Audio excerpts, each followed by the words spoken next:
Ինչ անի թոշակառը, որ առևտրի հնարավորություն չունի։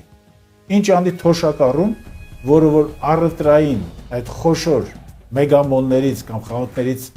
առևտրու չանում, այլ անում է բակային տարածքի խանութներից։ Հարցերը բազմաթիվ են։ Մենք իրար հետ չնայած տարել ենք առաջին հաղթանակը, եւ ես հավաստիացնում եմ, որ մենք ունենք ուսումնասիրություններ, ունենք հետազոտություններ, մասնակցել են դրանց բավականին բարձրակարգ մասնագետներ, եւ մենք կարող ենք դες պարզ ասել, Հայաստանի Հանրապետությունը կարող է եւ պետք է առնվազն 50%-ով բարձրացնել միջին թոշակները։ Տարեցների կյանքի որակի բարձրացման, ապահովման, նրանց համար ծառայությունների հասանելիության բարձրացման այլ ճանապարհ չկա։ Մենք պետք է միակամ,